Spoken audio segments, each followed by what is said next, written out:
And welcome back to the channel. Let me start this off by saying I'm gonna have to mute a lot of this audio because my neighbor was having a party this day that I happened to be recording, and he was playing a lot of ratchet music. Wait, hold on. Hey, can I say ratchet? Oh, okay, yeah, I'm just checking. Yeah, he was playing a lot of ratchet music, so I'm gonna go ahead and mute the audio because I don't want to get any strikes on YouTube. Here I have the ATD wheel hub removal tool, and it's a very simple design, simple concept, and it has potential. But you know what they say, with great power comes great response. And we're not gonna start off in this car because this car is a very special case. So DJ, bring that beat back.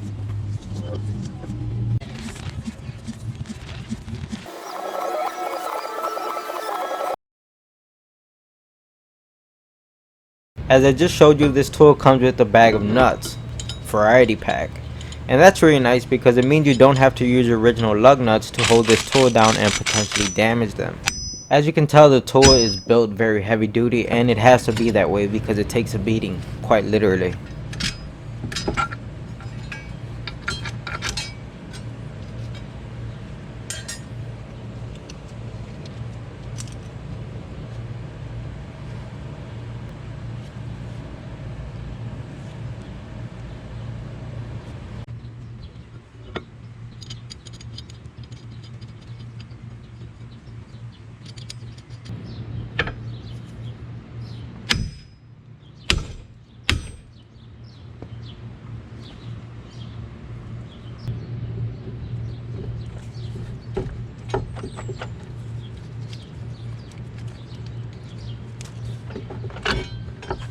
Okay, so far so good, right?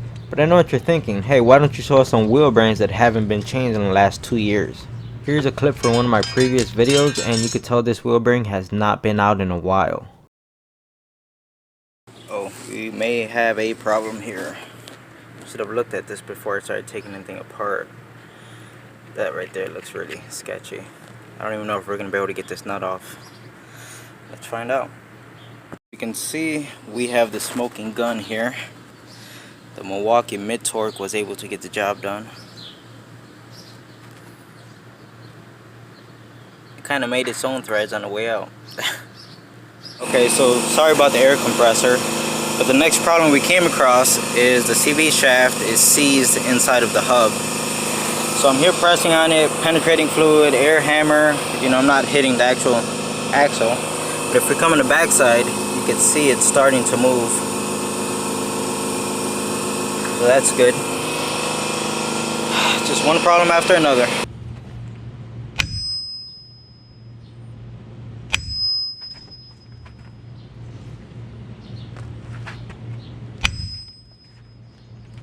So as you can see, this wheel bearing is putting up more of a fight, but you saw its condition that it was in, and it's safe to assume that this wheel bearing has been on this car for many years.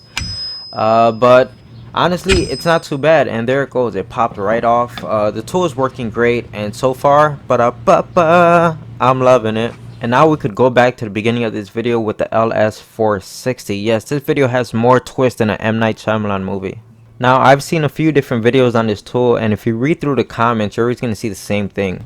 Hey, you need a bigger hammer, or stop swinging that hammer like a wussy. And no, I think the hammer I have is appropriately sized, so you could always get a bigger hammer.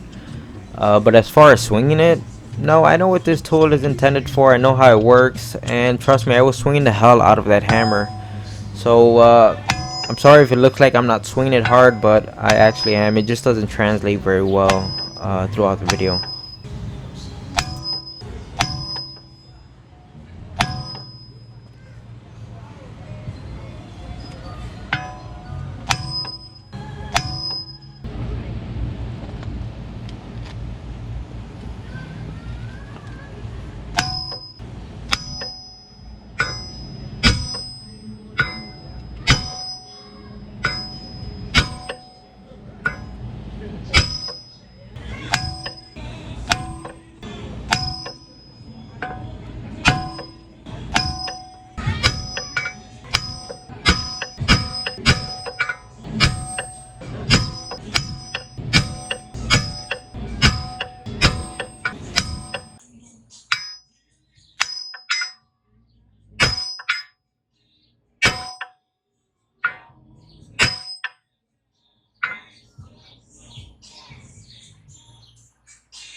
Okay, so I think I'm gonna go ahead and stop the hit counter. At this point, it's just getting embarrassing. Honestly, after about 10 minutes of hitting the wheel bearing with this tool, I was well aware that this tool was not going to remove this wheel bearing.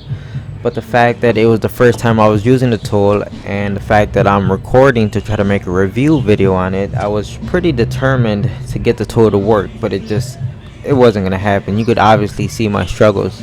Or maybe I'm wrong and the tool does remove the wheel bearing. I guess you're going to have to keep watching to find out.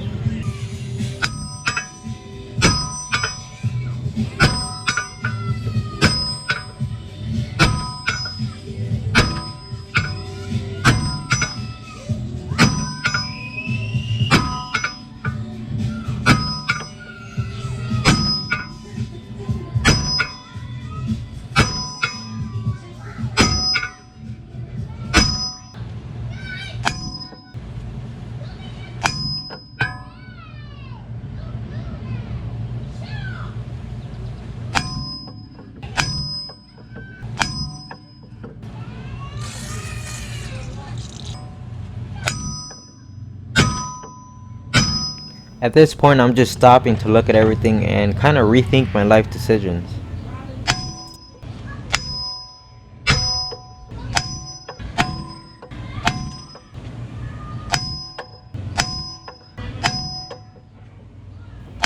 Alright, so I know this is taking forever, so what I'm going to do is first of all switch over to a dead blow and just try that. Number one, because I realized that I'm making way too much noise with that regular hammer, and my neighbors starting to look like they were getting annoyed by all the noise I was making.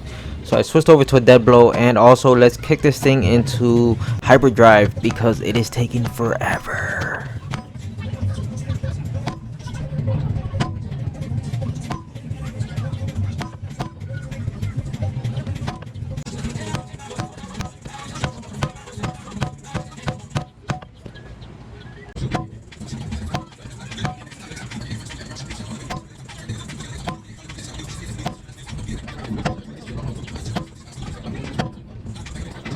And when you start doing stupid shit like this is when you know the car has officially broken you.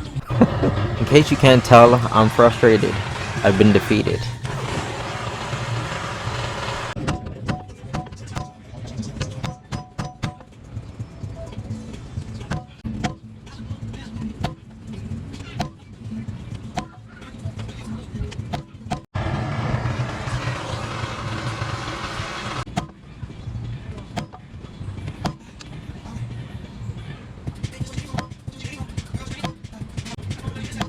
Now, do you remember when I said maybe this tool does remove the wheel bearing, just have to keep watching to find out?